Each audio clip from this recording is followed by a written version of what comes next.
the latch. It's the holy grail and there's a reason for it. 99% of issues are resolved by using very basic techniques with the deep attachment and positioning for the baby at the breast.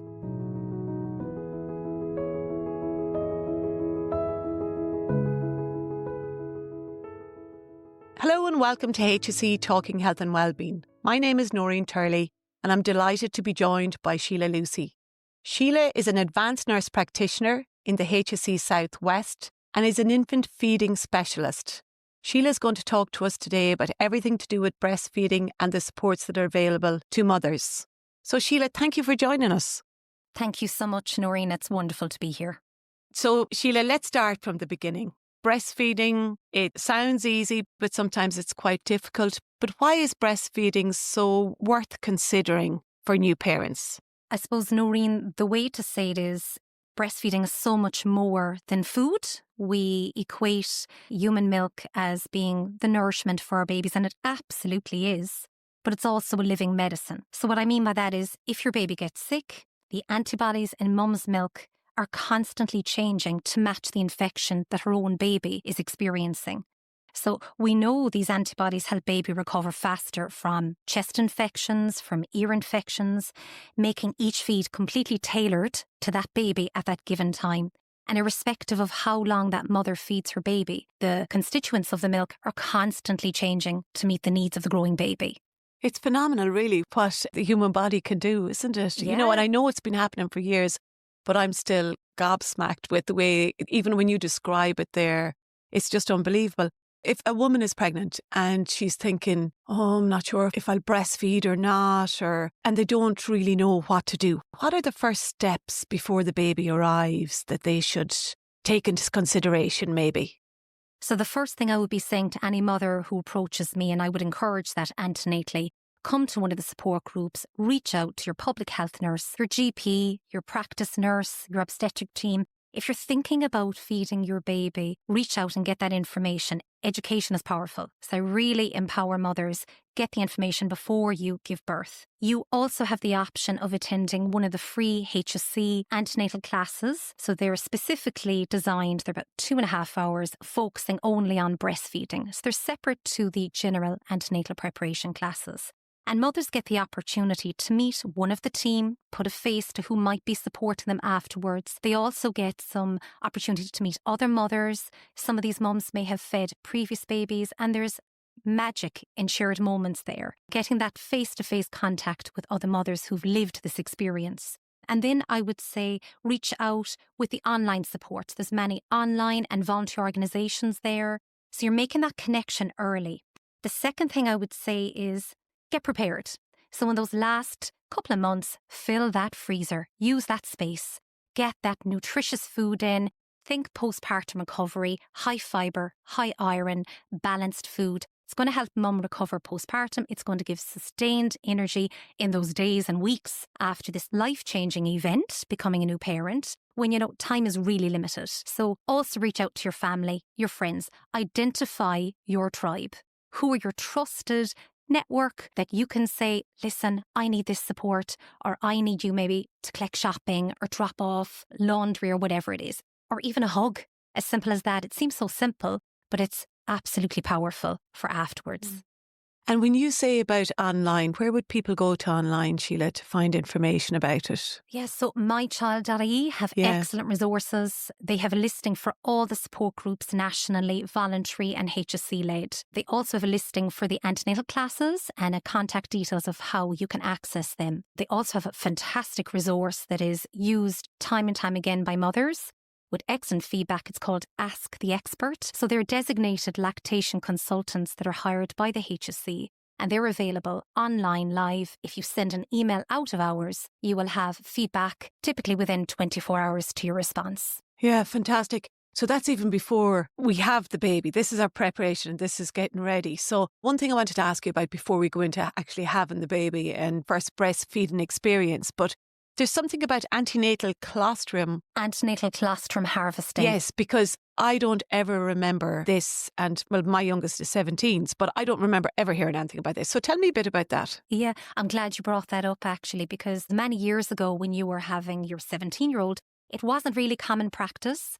And I suppose it came in a number of years ago really to support mothers who had gestational diabetes or a history of diabetes. And I suppose in those cases, we know those babies are more likely to possibly have episodes of low blood sugar. Very often that's managed really, really well. But in those cases, it's great to have a mum with her own syringe full of her own colostrum milk that she's harvested before the baby is born.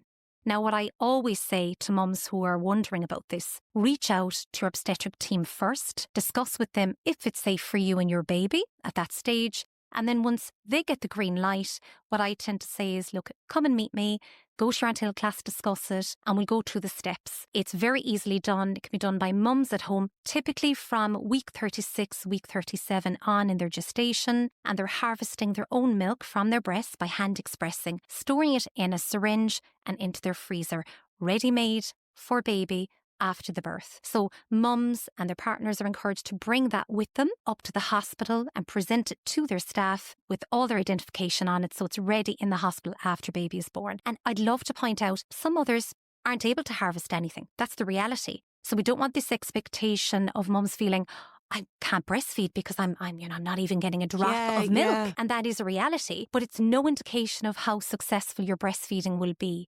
And the biggest, I think, most valuable step in using antenatal harvesting is that mothers tend to know how their breast works. They're used to hand expressing. So when they need that skill and they need to know how milk comes from the breast after the baby is born, they're already practiced. So it really instills confidence in them and how their body works. Yeah.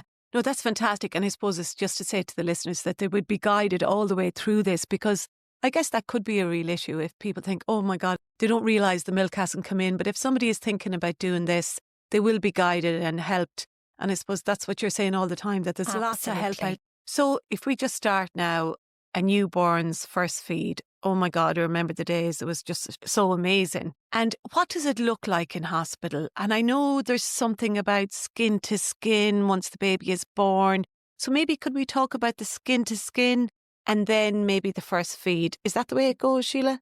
Absolutely. And I suppose they're all in one, really, where you get one, hopefully you get the other. So you're hoping that skin to skin will lead to, at the end of that first hour, baby naturally latching on. So just to point out, we're really promoting, encouraging, empowering parents to use skin to skin the moment their baby is born. So it's fantastic to hear, Noreen, that actually 89% of mothers and babies in 2024 experience skin to skin after birth. It's brilliant. Yeah, that is fantastic. So Sheila, we want to talk about the baby's first feed. But I know before that, once the baby is born, the midwives talk about skin to skin. So can you talk me through that process for the mother when they just have given birth to the baby? Yeah, so skin to skin, first of all, is where a naked baby is brought up to mum, ideally mum's naked chest.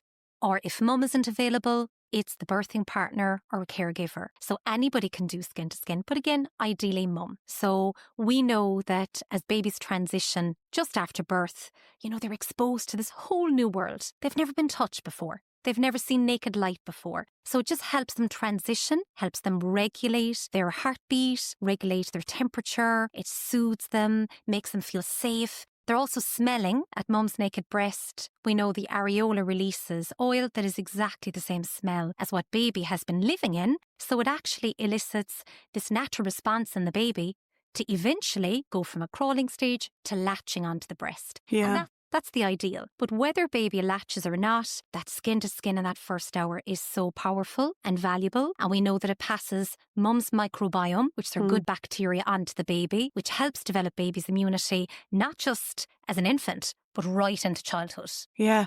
And Sheila, I suppose, I know we're talking about breastfeeding here, but that skin to skin would be important for people, even if they're not breastfeeding. I'm assuming that it would be for any mother or for any birthing partner. It is for everybody. Everybody, yeah. Any parent that I meet, irrespective of how they've decided to breastfeed or to bottle feed or combination, I always encourage skin to skin. It's so powerful. Yeah, it's a magic moment really for parents or for a mother or for partners. It's just a magic moment really. It is, and also the point I'd like to make is skin to skin is not just for young babies. It is so powerful right throughout childhood. So it's not just for the first feed or for those first couple of weeks. We really emphasise do it for as long as possible and as often as possible. Yeah, it's great. Okay, so the first hour, and this brings back memories to me. So the first hour after birth, you call it the golden hour. So just maybe talk me through that and the first feed for the mother. And it's just, again, to reassure people that there will be staff there to help them get the baby to latch on and stuff. But what are the next stages? So I suppose ideally after birth, when skin to skin has been uninterrupted, many babies will self-latch in what's described as a laid-back feeding position. So mummy is semi-reclined, baby's exposed, and let its natural instincts take course. If by the hour the baby hasn't latched, well, we know ideally they need a bit of support then, because if baby has started their feed by the first hour, we know they're much less likely to have issues with feeding afterwards. Less risk of latch issues, skin damage, engorgement and low milk production later. So it's quite important to encourage babies to latch on. If baby isn't, then you're really seeking help then from a midwife or your healthcare provider to help you hands-on and guide you on what you're looking for that first latch, to ensure that you're really off to a good start. Yeah, that's great. And at that stage then, we're back to the colostrum again, the very first milk. So it's very small in quantity. It's absolutely laced and packed with nutrients and antibodies. So it's really important. We call it actually liquid gold. And I suppose that's why we emphasise the antenatal harvesting. We know it's tiny in volumes. And a lot of parents would look at it and go, my gosh, how is this any relevance to my baby? But it's so potently laced with antibodies. So we want babies to be exposed to this milk because we know it lines the gut of the baby, which helps seal it off, helps with immunity, and that has long-lasting benefits. Then in a few days, that will transition. So with frequent feeding, good attachment at the breast, uninterrupted skin to skin, mum's milk does start to come in and transition from that first colostrum into the more mature milk. Yeah. Now, Sheila, I know you said there about when the mum's milk comes in, and I do remember that first night can be, you're exhausted anyway after giving birth. And all it's great, and you have your new baby and it's fantastic, and the baby is latched on. But really that first night can be absolutely exhausting because the baby does feed a lot until the milk eventually comes in. So just maybe talk us through that a little bit. Absolutely. And I suppose there's actually a term for this that I hear a lot of mothers describing, the witching hours. Okay, yeah, I hear you. It sounds so feared, but, again, information is powerful. So I always bring this up when I meet mothers and parents antenatally. I actually get them to write it on a little post-it to remind them because they get so much information. But this is really important because we see a lot of parents that first night, that second night in particular, baby's clustering. And what baby's doing is actually so biologically normal. Baby is telling frequently your body, I'm here, I'm born, make milk, make lots of milk and increase the volume. And if we interrupt that, we actually disrupt what naturally happens with the milk coming in, as I was describing, by around day 3 to day 5 in some cases. But what can happen is during this frequent feeding, and what I'm describing, because it's just words, but this is the reality, babies are on both breasts. They're actively feeding, everything's looking fantastic, and mum is thinking, okay, my baby's going to settle now. And then 15 minutes, an hour later, baby's looking for more milk. And a lot of mums can doubt. And that, subconscious voice says, you're not producing enough. We hear a lot of mums reporting and these. Sheila, also thinking, can I do this? Yes. Can I actually do this? I'm shattered. It's kind of lonely. It can be lonely in the middle of the night as well. I know it's to persevere with it and I've been through it, but it's hard. It is hard. It is incredibly hard. And it's good to be honest about this. Yeah. And a lot of parents say, why did nobody tell me? I heard it, but nobody really told me the truth. It was get over the first few weeks and you'll be flying it. But actually, what is the reality? Yes. So what I say to mums, expect the clustering. It's going to come, okay? It's highly likely that it's going to come. Get into bed. Safely attach your baby with support to your midwife. Have your call bell next to you. Have a phone nearby. Have a drink. Maybe have some snacks. Make sure you're nice and alert. And attach baby that your body's resting. So laid back feeding position, a comfortable position that your body can sustain that and you're not overly exhausting yourself. And then feed frequently and know I am doing something that is really powerful. It's going to help me get to that goal, which is my milk coming in. And then you tend to see this baby much more settled after feeds. And spacing out, so you're having less of that clustering feeding pattern after you have that milk come in. Now, babies do go through periods where they go through growth spurts. That happens right up to week 4 until mum is at full milk supply. But those cluster feedings during the growth spurts around the end of week 1, maybe the second week, they tend to be shorter. And then mum isn't maybe as exhausted, remembering night 1, night 2, mum is just given birth. Yeah. And if this is a new baby, there's a huge emotional transition there as well. So just being kind to yourself, go with it, get your supports, get your birthing partner to come in, maybe do skin to skin with baby so you rest during the day. Make this work. Make this work for you in whatever way you can. And if you have your birthing partner or your family, I think this is a really good time to look for help as well and to accept help from those people around you. You know that this is going to be a difficult couple of days. So just be ready for it. Like you said earlier on in the conversation, get the food in, make sure you have everything ready, and that you have resources there. If somebody wants to make you a cup of tea, let them do it. Let them make you dinner. Let them serve you. And your job at that time is just to be sitting comfortably with your baby, and don't apologise for that, because the amazing work that your body is doing for your baby. And guilt-free. Guilt-free. I feel like writing that up on somebody's wall. Guilt-free, sit, rest. And Sheila, when you've got a toddler or another couple of kids into the mix, this is really hard because the toddler is climbing on top of your head. You're trying to breastfeed the baby and there might be somebody ringing at the door. So to have somebody around in your house at that time is kind of important too, if you can. Absolutely. And I suppose, having that conversation before the baby's born, we know this is going to be busy. Yeah. We've heard the reality. It's going to be time consuming, where our time that's available for cooking and everything else that you've described is going to be limited. Yeah. Having that conversation and asking for help is actually a strength. Yes. But I think as a culture, we see it as a weakness. It's not. You can't possibly do everything. Yeah. None of us are superhuman. Nobody is. We can just try our best. And knowing that once you've established feeding, and as you said, the priority is rest, feed your baby, recover, focus on increasing the milk production. Once you've established that, it gets so much easier. Yeah. So reaching out for help, extended family members and your partner. We know that partners are the single most influential person of support on mothers reaching their breastfeeding goal.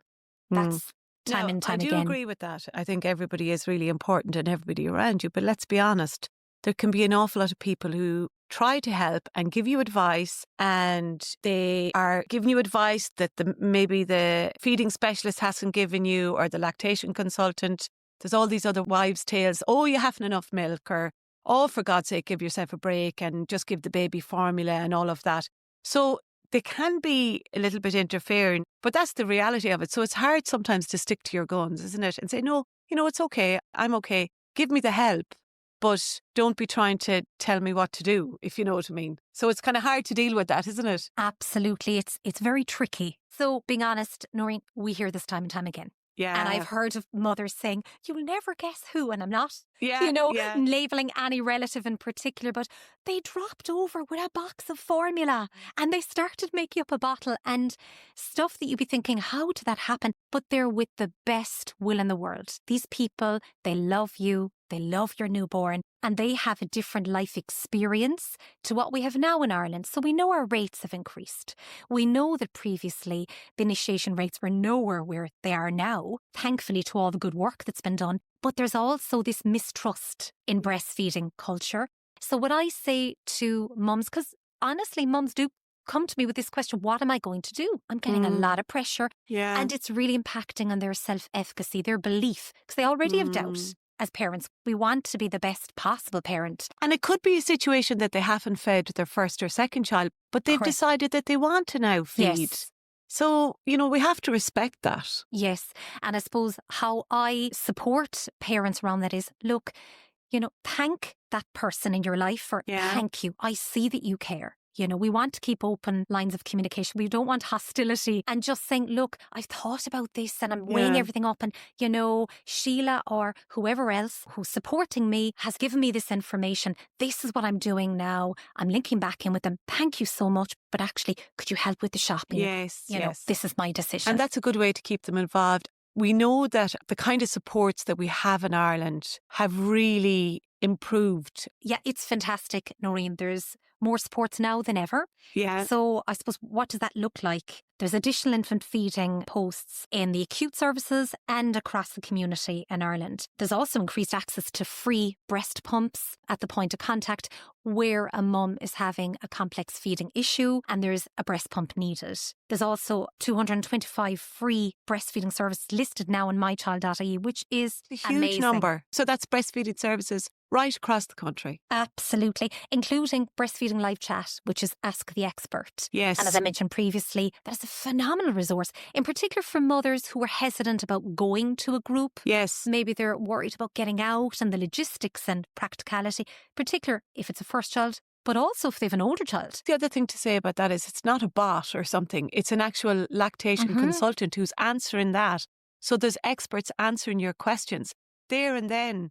I only looked that up the other day in preparation for this and I couldn't believe it. It was fantastic. And mothers who have used this service are going back again and again. Great. You're at home with your laptop, putting in a question as a challenge arises. And we all know it's always the awkward hours that it pops up and maybe you can't get to that group or it was yesterday instead of today. And we have designated lactation consultants who are providing expert information back to that mother in her own home. If it's out of hours and a mum sends an email, she will get a response within 24 hours. Yeah. Sheila, the other person is the public health nurse. Absolutely. I mean, they're a huge resource, really, aren't they? They're the first point of contact. Yeah. So a public health nurse, community midwives will be coming to see mums at home in their own home, providing that first step of support. They will observe a full breastfeed, complete what's known as the BOAT. It's an observation of a breastfeed, and discuss the findings of that with the mother. So she's very much part of that assessment. And what it helps is to identify if there's possibly an issue, and it identifies it early. So if there is an issue, a care plan is devised with the mother in agreement of what the next steps are, what to look out for, what active steps the mother can take, and then a time of when the public health nurse or the community midwife will be back to revisit and reassess the situation. And hopefully things will have resolved at that second visit. We also, in recent years, have lots of advancement in the infant feeding specialist posts in the community and the hospital. We're now providing therapies like ultrasound, which is used for severe engorgement, blocked ducts, and the mastitis spectrum. So it can reduce inflammation, congestion, and really help mums overcome these issues very, very quickly. So there's a few areas nationally that have access to this service, but it's definitely increasing in its availability. So in terms of HSE Southwest, I'm providing that service. It's a referral pathway. The public health nurse has access to my service in my clinics. Mums coming to the groups can access my service as well. My colleagues in Cork University Maternity Hospital and UHK are also offering that service. Very good. Hopefully then resources like that will be introduced around the country. Absolutely. And they are. They in are. Other areas, Brilliant. They already are. So what I would say if mums are wondering, reach out to their local public health nurse to identify what services are available in their locality. The other therapy that has come on board in the last couple of years is what's called photobiomodulation. It's a laser therapy, essentially. And what it's used for is to accelerate wound healing, reduce mum's nipple pain, and reduce inflammation. And I mean, that sounds like magic for any mother. Oh my God. Where was all of this 17 years ago? I agree. Yeah, and actually, we're hearing that feedback from others. They're saying, why didn't I have this, 2, 3, 4 years ago? So any mother I've met and that this has been warranted and we've used instantly, even 24, 48 hours later, she's coming back saying, I wish I had this with my last child. So it's not needed for everybody. I need to make that clear. It's really only when the skin integrity is broken on the nipple. So there's a wound there. Yeah. And of course, Noreen, just to say, these therapies are all fantastic. Yeah. But back to the basics, the latch. And I mean, so many people, I'm even nearly fed up of myself saying that, but it's the holy grail and there's a reason for it. 99% of issues are resolved by using very basic techniques with the deep attachment and positioning for the baby at the breast. Yeah.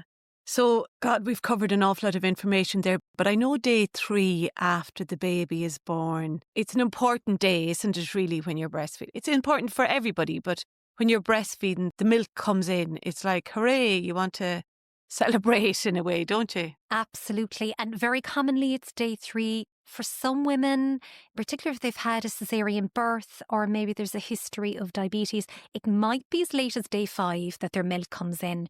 But very often those risk factors are identified beforehand. I'm glad that you brought it up because very commonly the referrals I receive where mum is maybe day 5, day 6, day 7, and she's so distraught and upset. And very often she says, the first few days were great. Yeah. Sheila, we were flying it. It was amazing. And all of a sudden I came home and my baby started bobbing on the breast. Right. Or they started, rummaging back and forwards or going on the breast, but then coming straight off. This behaviour is very typical when a mum's milk has come in, and it's not just the milk. There's a lot of lymphedema in the breast. There's a lot of blood circulation going to the breast because there's so much physiologically happening there. What happens to the nipple and areola, where the baby needs to be deeply attached to, is it gets firm. Just gets firm. So that soft tissue that was there day 1 to day 3 is now much firmer. And because it's so subtle, the difference, very often mums will say, I just feel fuller and harder. But also the distress really is the baby's behaviour. Or the baby is going on, but they're now having pain where they never did. Yeah. Or they're seeing damage to the nipple.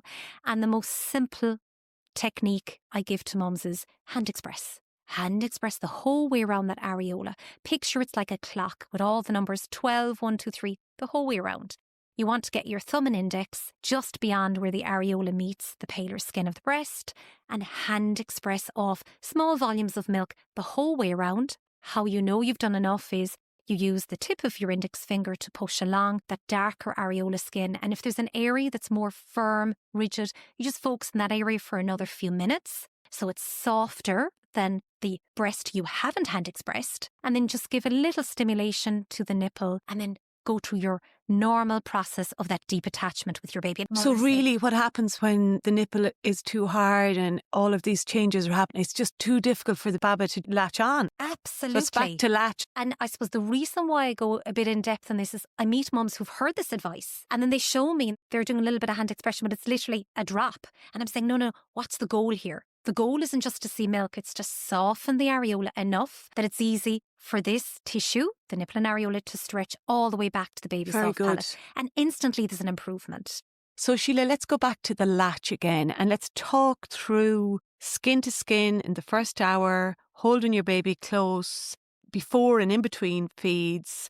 And then you mentioned there earlier on about the number of feeds in 24 hours or what you're supposed to aim for. Absolutely. So we generally as a target guide, because every baby is different. Every breastfeeding journey is different and one shoe does not fit all. But, normally you would see between 8 to 12 feeds in 24 hours. And some mums, when they, approach us and they say, my baby, there's something wrong. My baby's feeding 10, 11 times. It's actually normal. I suppose if you put that in the context of the 24 hours, that's a lot of time.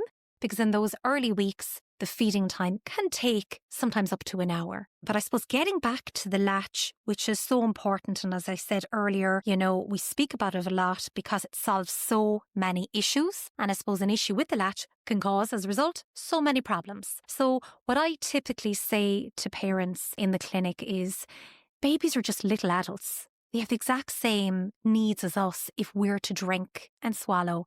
If I picture, say, here with you, Noreen, and I say, okay, I'm handing you a cup of coffee here. Drink it naturally. What do? Automatically, without even thinking, you tilt your head back, you lift it up, your jaw is extended, your tongue is fully mobile. You're not flexing your chin on your chest and restricting all your natural body movements. But very often when I observe a mum who's had, challenges and there's maybe discomfort or there's an issue with milk production in the early days, the first thing I commonly see is this baby's nose is wedged into the breast.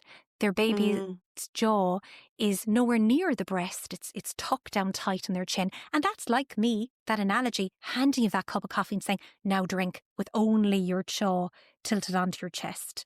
It really impacts on the baby's ability. So what I tend to say for mums, once they understand, I like using this analogy because parents then understand it. And they understand, well, actually, what does my baby need? So it becomes a little bit clearer, a little bit easier to remember because they're bombarded with information. So if we keep it real life-like, I think it's much easier for parents to know what to look out for. So I typically say, look, don't restrict the back of your baby's head. Support your baby by having your palm at the upper shoulder blades. You're supporting the baby's position right up, really close, almost like you're pregnant again. That closeness, no gap between you and your baby. Align your baby's nose opposite the tip of your nipple. When your baby opens really wide, and it can now, because you've nothing behind their head, because they can extend their head all the way back and wide open gape with their mouth. Now you launch your baby on and you have that deep attachment, which is very often very comfortable instantly and much more successful feed. So it's just keeping these basic principles in mind. By using these steps in mind, regardless of which position you choose, whether it's reclined, your cross-cradle, football hold, the goal is always that deep attachment. So if you notice that your baby's nose is deeply pressed into the breast, that often means their jaw's tucked out, restricting their full function of their tongue and their jaw that they need to drain the breast, and this is a shallow latch. So this can make feeding less effective, harder for baby to drain the breast. You want your baby's nose clear, chin deeply in, cheek into the breast, cheeks nice and full, ear, shoulder, hip all in alignment. There shouldn't be any fingers or hand behind obstructing your baby's head, as this can limit that natural movement and prevent that deep attachment. And they're just the basic steps that I give to parents. I video it with them so they have a reminder at those exhausted hours, 2 or 3 o'clock in the morning. They are the difficult times. Just listening, you've got so much experience in this area, and by the sounds of it, you've helped many parents deal with issues like low milk supply, sore nipples, or feeling as of doubt. So Sheila, is there any newborn behaviours that parents find challenging? Yeah, Noreen, there absolutely is. There's a newborn behaviour in those early weeks that many parents find distressing actually, and very often it can be confused with concerns around feeding. So one of the most intense patterns is known as the period of purple crying. That's what it's known as internationally. And it starts around week 2, week 3, peaking between week 6 and week 8. Naturally tapering off then by about week 10. But during this time, babies can cry actually for long periods, often in the evening times, and sometimes nothing seems to soothe them. So mums would say, I'm feeding my baby, they come off crying. They settle for a moment, they're back crying, they're on and off, on and off. And this normally appears past a period of good effective feeding. So mums are concerned then my milk has reduced or there must be something wrong with the milk. Many parents worry it's reflux or colic, and certainly that can happen. But for most healthy, well babies, it's just a normal developmental stage. As babies' brains are maturing, they process all the sensory stimulation that you and I do as adults, but we can regulate it far easier. So these babies need skin to skin. Again, hold them close, safely, skin to skin, movement, calm yourself. So maybe put on some relaxation music, some mindfulness, a podcast. So mum to ground herself, to be in that present state. So it's part of the 4th trimester where babies are adjusting to life outside the womb and they need their parents to help them regulate at this time. Often this behaviour can start around 4 or 5 o'clock in the evening when babies have been exposed right throughout the day to a lot of external, normal, everyday noise, whether that's a dog barking or driving in the car or coming to a support group. It's entirely normal for parents to doubt their abilities, and oftentimes that's the first thing they do. They think it's something wrong with the milk or the volume of the milk, and it's very easy to make this mistake when a baby is fussy because parents are tired, they're trying to process this new transition, and what was working all of a sudden is not. And it is likely to assume that this is because of the feeding and the breastfeeding. And very often mothers go directly there. If anything evolves, they instantly doubt. What helps a supporting baby recognise the responsive feeding cues. So if baby's hungry, offer both breasts as you normally do. And then if this behaviour starts, especially after that 4 or 5 o'clock time in the evening, take a moment, ground yourself, do skin to skin with your baby. You've already learned what soothes your baby. Adopt those approaches, whether that's sitting on a bouncing ball, whether that's walking outside in fresh air, if the environment is conducive to that. Just take that moment to help regulate your baby because they're at a stage they need you to regulate them. So just as adults, we become overwhelmed. Somebody said, okay, Noreen, go sleep there. This is what it's like for baby. It's almost even agitating hearing somebody talk. Very hard for you to just down-regulate and switch off and transition to sleep. And I find that period in the evening, 4, 5, 6 o'clock, is oftentimes when babies exhibit these behaviours. And how long should this last for? How long would you leave this? So this behaviour can appear, as I said, anytime from week 2 to 3 on, when babies become very bright and alert. But typically that 4th trimester, leading from 12 weeks on, you see that babies have adapted. And they'll still need skin to skin. Again, we advocate for that irrespective of the age of the child. But you tend to see this, dysregulation, this unsettled period at 4 or 5 o'clock in the evening become much, much less.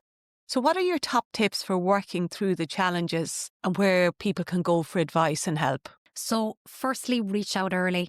Don't stay at home thinking that you're doing something wrong, because that is never, ever the case. There is strength in reaching out and saying, I need help, but do it earlier. As early as yesterday, I had a mum, second baby, come back and say, why didn't I reach out earlier with my first child? Saying that actually she's awful memories of being at home, feeling everything was going so perfectly for everybody else. It must be something she was doing wrong. Whereas this time she said, I was adamant. Day one, when I was home from the hospital, I was going to reach out. She said it made such an instant difference. So reach out early, access the supports, visit mychild.ie, ask the expert. You will see the listing for the support groups. Go there. If you feel uncomfortable going to a support group, reach out to your public health nurse, your community midwife. We are here to help you. Irrespective how your breastfeeding journey is going or what your goal is, whether it's one feed or exclusive pumping or combination with formula, every feed counts. Sheila, the other thing is then, say somebody is going to be going back to work, how long should people breastfeed for? And then how do people get ready for going back to work when they're breastfeeding? That's kind of scary. And do people think they have to stop breastfeeding just because they're going to work? It's actually a really good question. A lot of parents approach us in the group saying, I need to wean because I have to go back to work. And when you delve in a little bit deeper and you say, well, what do you really want? Is this, if you peel everything back, is this really what you want to do? And I would say 99% of the time, it's not. They would like some element of breastfeeding. So again, it's very individual to the mother. She could exclusively feed when she goes back. We have legislation, as you might be aware of, in Ireland. We have a HSE policy that supports the environment for parents returning to work that are still breastfeeding right up to the age of 2. So what that means in reality is there should be a space designated that is safe and comfortable for a mother expressing her milk, or within her individual preference, there is an hour at her own discretion, obviously depending on the work environment as well. And that's why it's important to speak with your manager and see what their local policy is. So some parents break that down into 4 separate 15-minute breaks, 2 half hours, or an hour. It's really individual on the parents. So you don't have to stop. There is supports there, structured supports, locally and nationally, that are encouraging you to sustain breastfeeding right up to 2. And I suppose the reason why the legislation has stipulated 2 is because the World Health Organization advocates for right up to 2 years of age. However, I'm going to say I have many parents attending the groups that are feeding far beyond 2. So this is your journey, yours alone. Do not compare it to anybody else. And the other thing that I've heard is that every feed counts. So every time you feed your baby, it's of benefit to your baby. Absolutely. And a lot of parents actually think, well, I've very little milk now. My baby is a year and a half, 2 years, and they're only feeding a couple of times in 24 hours. There's no benefit. Or they're hearing that from, conflicting information. That's not true. We know from evidence that actually the concentration, like the colostrum of the antibodies, is down to the volume. So it actually becomes more concentrated with antibodies, the less the volume is. That's really important to know as well. We talked about the online supports, but I think this year at some stage, the HSE is developing some kind of feedback platform for mothers to be able to give advice, and they'll be able to develop services or to improve services with that in mind. Absolutely. So always, the HSE is keeping the most important stakeholder in mind. Who's that? They're the mothers, the babies, the families. and their feedback, which has always been important through your service, you say, is now, going to be rolled out in this new feedback platform, which is a very welcome step. And we would encourage all families out there to engage with it.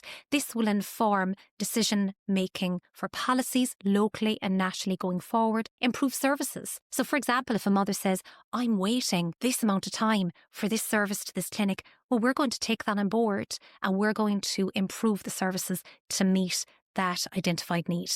Yeah, that's excellent. Sheila, you're a mile of information and your experience is just fantastic. So let's get down to the main message for mothers listening today, or expectant mothers listening today, or even mothers who are in the middle of breastfeeding at the moment. What are kind of the main, even 3 or 4 key points that you would say to them? Definitely prepare before birth, get support early, activate your own individual support network. As I said before, partners, family members, and what they can do to help you after baby is born. Reach out to the support groups, attend them ideally antenatally, because if a mother is vulnerable post-birth, that fear of walking into this unknown room can be a barrier. We do not want that. We want a welcomed, open space that any mother can come in, no judgment, whether you're feeding once in 24 hours or you haven't fed since you came home from hospital and now you're thinking about it. Everybody is welcome here. I genuinely mean that. And then reach out to the Ask Your Expert, mychild.ie, your GP, your practice nurse. We're all here to help you. You are not alone. And your feeding journey is yours and yours alone. Do not compare it to anybody else. Every feed counts. Sheila, thank you so much. That's been amazing. You are a mile of information. You really are. To our listeners, I'd like to thank you for joining us on the HSE Talking Health and Wellbeing podcast. Remember, whatever your feeding journey is, every feed counts and support is always close at hand. As Sheila said, go to mychild.ie. So don't forget to follow and subscribe for future episodes. And if you want to contact us, email us at healthandwellbeing.communications@hse.ie. Thank you for listening.